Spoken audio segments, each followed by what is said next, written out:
We're going to talk about direct-to-garment printing today and sublimation and which one might be better for your business. A little bit about my business. I make blank garments and substrates for sublimation, and that's how we started our business, but now I'm a printer, and I actually have both of these platforms in my business.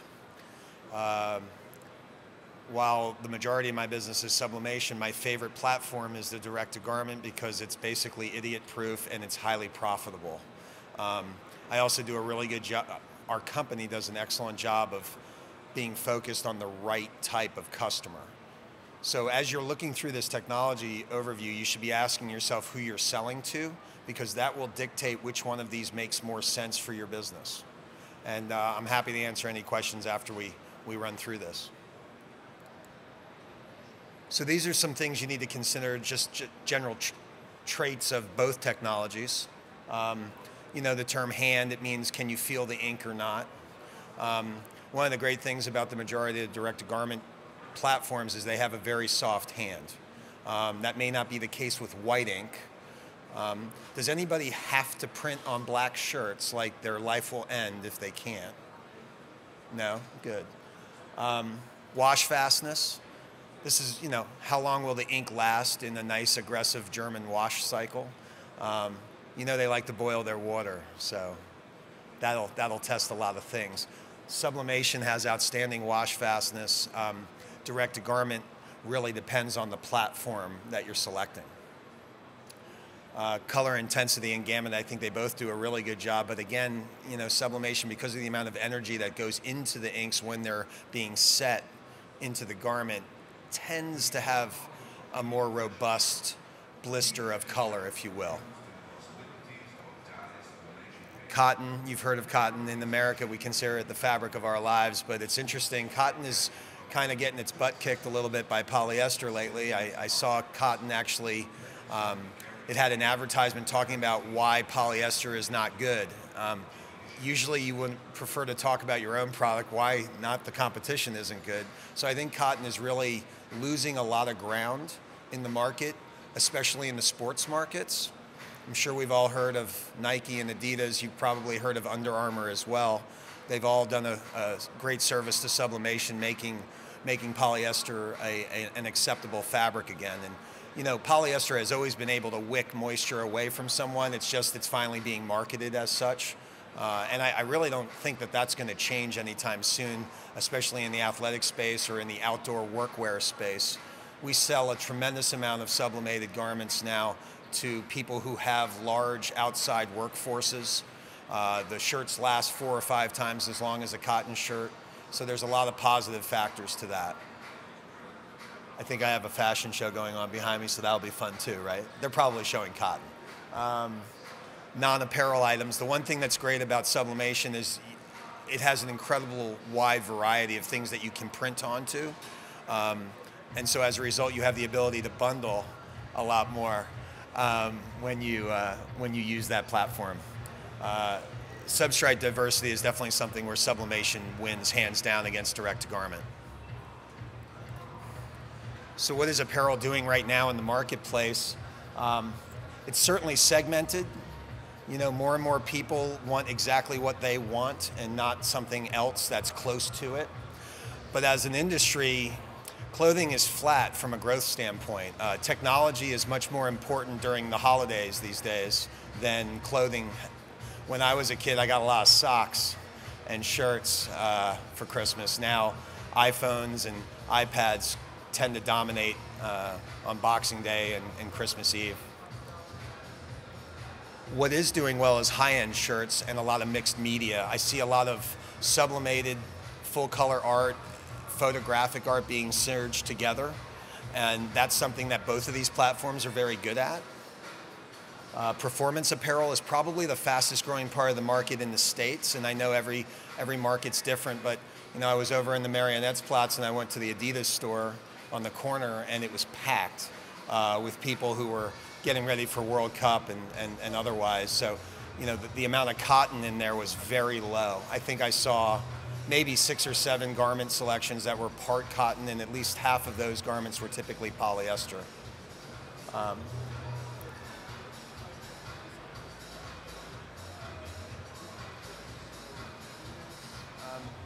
He asked what I meant by performance apparel. I'm referring to athletic, basically what everybody's wearing to the World Cup on the field.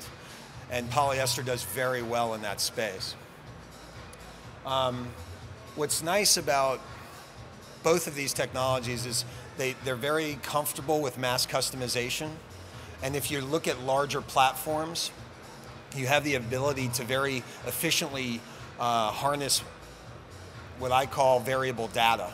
So an example of that, perhaps you've heard of the Boy Scouts of America. It's a small group of guys in the United States that go out camping. There's about 2 million of them or so. We make about 300,000 garments a year for them for their high adventure camps, and the average order is about 9 shirts. So we have a spreadsheet with all their graphics, their hometown, and their troop numbers, and that information is dynamically inserted into the print rip. So we don't actually have to do all that work by graphic design. Both of these platforms do that very well, as long as you have the right rip. And ErgoSoft and Wasatch are some of the names that you can look to that capacity for. I think that's them, not me. I know some of these things look atrocious. That's my grandfather's World War II hat that he used to wear to the VFW when he wanted to go have a beer and watch Monday Night Football.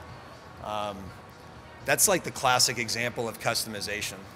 If you know anything about the military, you can see a hat like that, you should know, okay, I know exactly where he was and in what battles they were in. So organizations like the military, like affinity groups, athletics, they all enjoy the ability to have customization be easy. I find it very interesting that Nike has a custom sneaker program. In New York, you can go into the Nike store and you can bring a piece of fabric or something and have them match sneakers that will be ready for you in about 30 days. Now, the average consumer of these is a 19-year-old male. And there's a 45-day wait.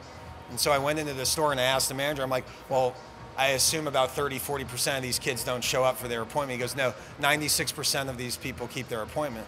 And I said, so you're telling me that 96% of 19-year-old men keep an appointment 45 days out? It's clearly a passionate thing. One of the things that we've seen is we're selling a lot of customizable sock applications because people want the socks to match the custom shoes. Nike throws out about 4 or 5 new color designs for a shirt, a sneaker every month. And so there's a rush. If you go to Instagram and type in custom socks or custom Nike Elite, you'll see people buying them for $22 a pair, which is pretty good margin when you have a $3 blank and maybe $1.50 or $2 worth of ink, paper, and labor. You're making $17, so $17. I'm sorry my examples are in dollars and not euros or pounds, but I want to give accurate numbers. You see things like custom this and custom that. I went to my cousins, the Browns, and when they opened the door, I was taking a picture of that. They're like, what do you do? I'm like, well, it's sublimated. They said, no, it's made out of tile. I don't know what you mean. But it's another example of how people want to customize things in all aspects of their lives. So that's something that you can do with sublimation that you clearly could not do with DirecttoGarment for cotton. In order to select one of these applications, you really need to consider your situation. What is your market opportunity? If you're currently a contract screen printer, you're going to have to sell customized apparel in a much different way than you do if you are used to just having people drop off a whole bunch of shirts and allow you to make 12 points of margin. Whether you're selling directly to retailers or not will also have an impact on your margins. And you have to consider your resources. If you do not have good graphic skills in-house, you will be hamstrung on your ability to be successful with either of these platforms. Now, there is good art programs out here, like the Action Illustrated stuff on that back wall, where you can take art, you can put specific information into it, it works effectively. But at the end of the day, you should have some strong graphic skills in-house. Does anybody ever clean up their customers' art for free? Oh no, nobody ever does that, do they? Do me a favor, the next time you're doing that for free, put it on the bill and then subtract it out afterwards. And then they'll say, well, what is this? And say, oh, that's me doing something for you for free. if nothing else, they'll appreciate it. And next time they may not be surprised if you actually charge them for it. We do it all the time, and it does have a positive impact. The other thing that's a little tricky about both of these platforms is, you know, the state of what's best changes about every 18 months. There's a lot of danger in picking a direct-to-garment machine. You need to make sure that the machine you're selecting is reliable and that the company has control of their print structure. What I mean by that is that there's some machines out here that the people who are selling them to you bought a machine from somebody else and they added things to it. So if I see an Epson chassis underneath something, I become very concerned, especially with the fact that Epson now has its own direct-to-garment machine. Now Kornit and Brother and people like that, they make their own print heads, or they have a very legal means for their print infrastructure. There are some folks here that are taking an Epson machine and kind of doing an episode of Pimp My Printer around it. You really want to think hard about that. The other thing that I'll tell you is I know that everybody wants to be able to do black shirts. I'm always asked, well, when is there going to be a white sublimation ink? I don't think that will ever transpire. The white ink solution is difficult to work with still. There are some technology advances that are very close to being here, but they're not here yet. The other thing about white ink for direct-to-garment is it's extremely expensive. And I think that pricing has a big impact on a technology being ready for retail or not. Now, if you're selling directly to an end consumer, you can afford a couple dollars of white ink per shirt. But if you have to sell to a retailer who's then going to sell it to somebody else, it might be a bit more challenging. So if you're selling on Amazon, go for it. Just make sure that the people you buy the printer from can supply the print heads permanently to you and that they're responsible for their own infrastructure. Customization continues to drive a lot of sales for us. Our fastest growing part of our business is selling direct one-offs on Amazon, both cotton and performance apparel. And so at $35 a shirt, you know, if you sell 100 shirts a day on Amazon at $30, you'll generate about $300,000 of profit a year. It's not bad for 36,500 shirts a year. We just recently crossed 250 shirts a day, and it's very exciting to see the margin level that can facilitate for somebody. So when is direct-to-garment good? It's great as a replacement for a CMYK technology. I don't think anybody really enjoys four-color process on a screen press. If your artwork in any way has photographs in it, and if your customer base is comfortable with lighter colors in their garments, then direct-to-garment can be very successful for you. We sell a lot of that type of output into national parks, places like Jackson Hole, Wyoming, Yosemite, Grand Canyon, because inevitably there's some photographs of the park in the artwork that we're printing. And there's also a hybrid of vector artwork as well. So that's really hard to find another solution for outside of D2G.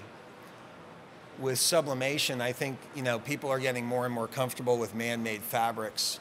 Man-made fabrics are starting to feel more like cotton as well, and so it's benefiting from that innovation in the textile market.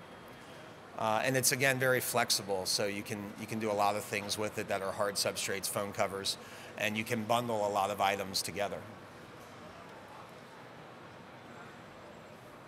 These are my best markets, and I know every country and every place is a little different.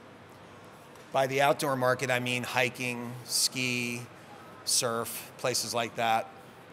Sporting goods market, I mean brands that are focused in the athletic sports area. By first responder, I'm talking about EMS, fire, police. We have a lot more guns in the United States. I'm not necessarily happy about that.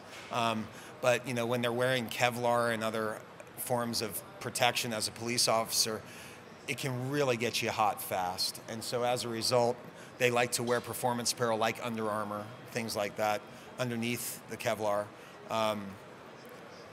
Under Armour is $35 blank. The only thing that will beat a Nike swoosh is a name and number on the back, or perhaps a fire station number, something that's customized. And if you can offer that at $25 instead of $35, it's almost like you're saying, well, look, I'm discounting the customization. You know, you're welcome. How many do you want? Most firefighters don't make a lot of money, at least not where I live. They should. So pricing sensitivity is there. You can buy a blank Under Armour-like garment for about $6.50, put $1.50 of ink and paper and labor into it, you know, and then at $25, you're making $16, $17 per garment. Micro brands, Sublimation and D2G with the right apparel can make a little brand look big. You know, some brands will keep the Gildan label in the back, and that's just kind of like, okay, so you're a screen printer with a couple of good graphics. But a tearaway label with a heat seal for the brand, and then all of a sudden it looks like it's a more structured business that has a higher level of production. And so both of these platforms are very good at that, as long as the apparel supplier has a tearaway tag. So that's something you want to look at in your substrate providers if they have that. And then the outdoor market, because in case you didn't notice, it is getting a little hotter out here each year. And I know that April was a record-breaking month for the planet.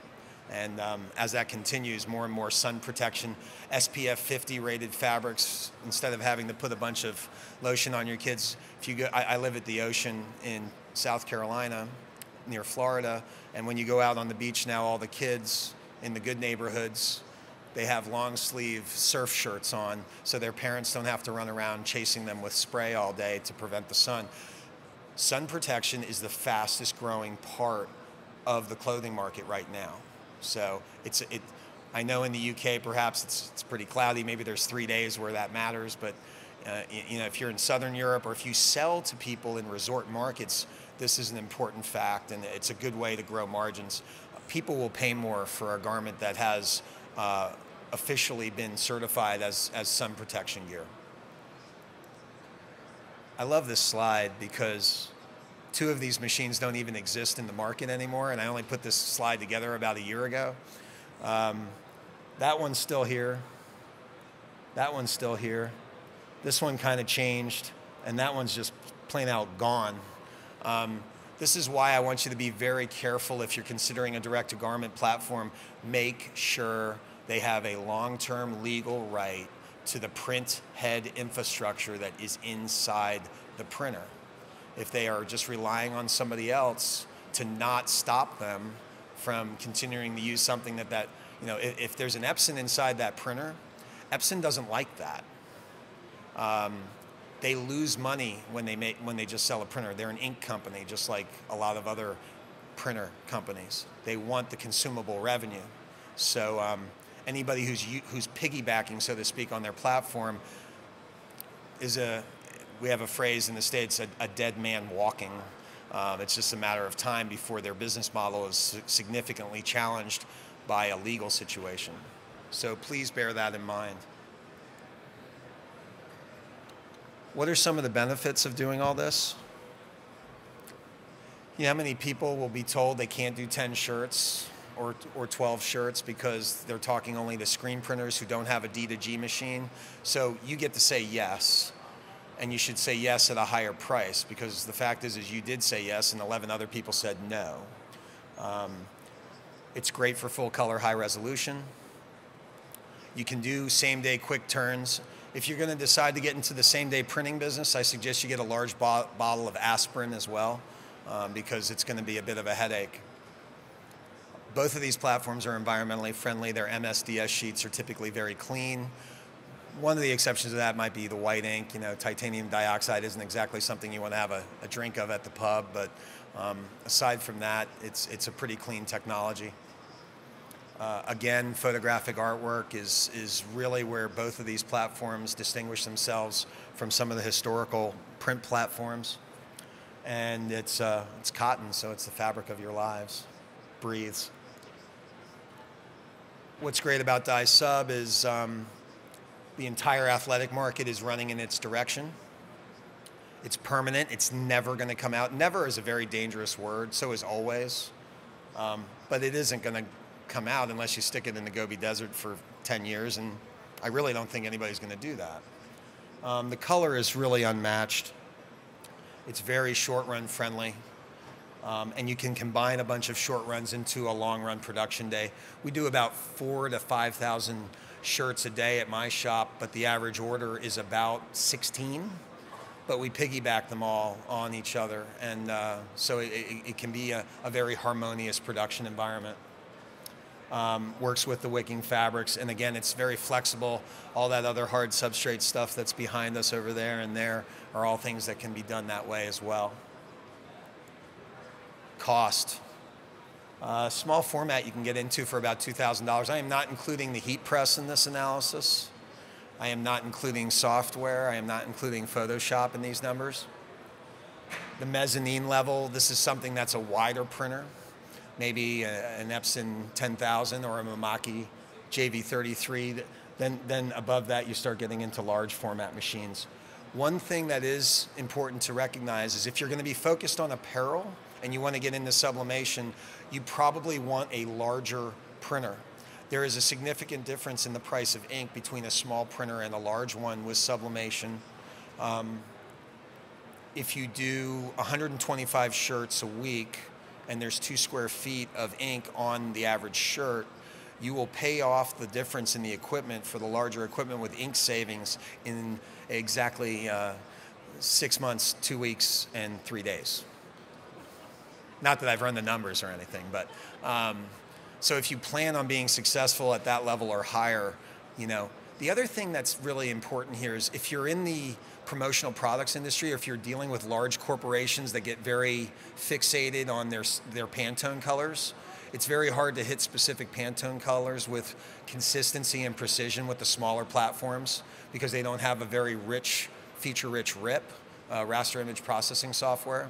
So if you're dealing with Coca-Cola or you're dealing with, you know, large drug companies that want to give out shirts and all kinds of other stuff, well, then you probably need to make the investment in the mezzanine or the large format platforms. These are all the questions I like to ask my vendors that make them squirm. You know, how much does this thing cost? And then I give them my address. I want to know the cost to my door, not the cost from the show floor. Production speeds. Make sure that the output that you're looking at, that you're impressed with here at the show, is actually the output that they're quoting you when it comes to speed. All of these printers have multiple speed levels. You want to make sure that the production speed that you're building your business model in is the same that you're looking at the show. One of the best things you can do is bring a file that you know what that file is supposed to look like and have them print your art, because you don't know what their art is really supposed to look like. I like to know the cost of my ink, and I like to know the yield of ink. Most large format mezzanine level sublimation printers will tell you that they get between 800 square feet and 1,000 square feet. I'm sorry for the square feet, guys, for a liter of ink. I do all my analysis based on 800 square feet per liter because there's this things called mistakes and wastage, and unless physics is different in your life, you know, you will have some mistakes every once in a while. Your setup process each morning, your post-print process. You know, when you're looking at D2G here, they're probably not showing you that pre-treatment process because it's a little nasty looking, but you need to know the entire process that you're going to be walking into your shop every day with. You need to know about what garments work well, which ones don't work well. If there's any limitations, you need to know your printable area, exactly how big of a graphic you can print, and you need to know if there's any environmental ramifications.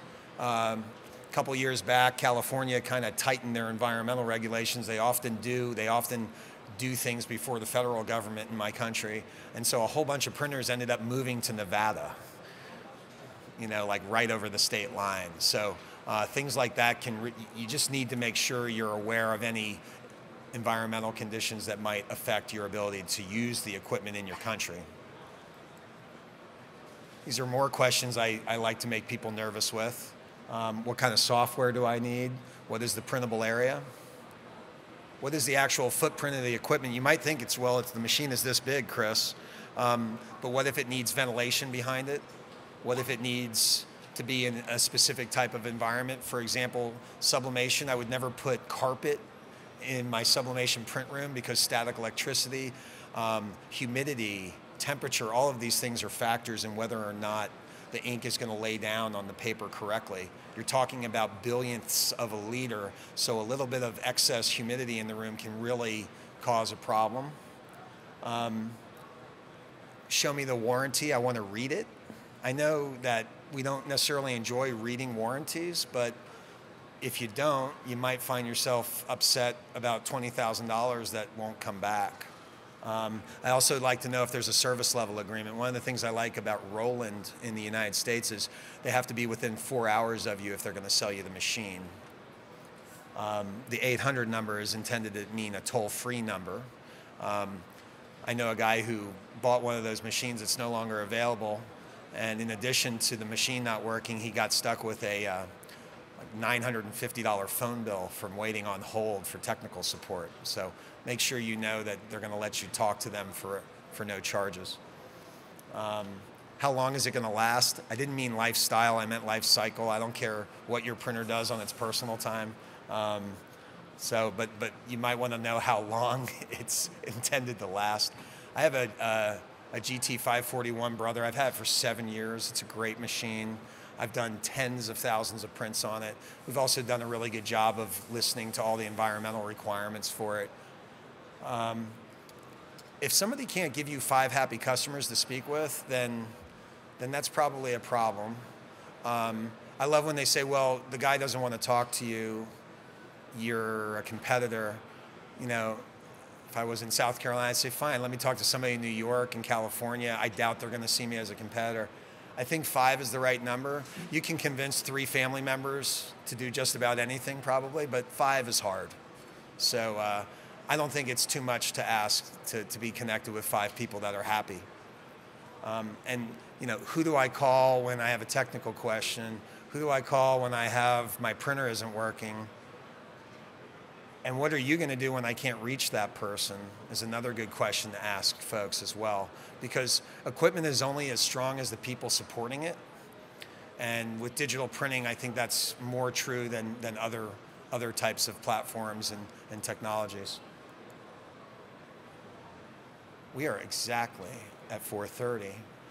So if you have any questions for me, you're welcome to ask them. I'm just going to step to the back. I don't know if there's another presentation at 4:30 or not. Aside from that, I hope you guys enjoyed the background of the fashion show for the first half of this. And thank you for your time, and good luck with your day at FESPA, what's left of it. Thanks.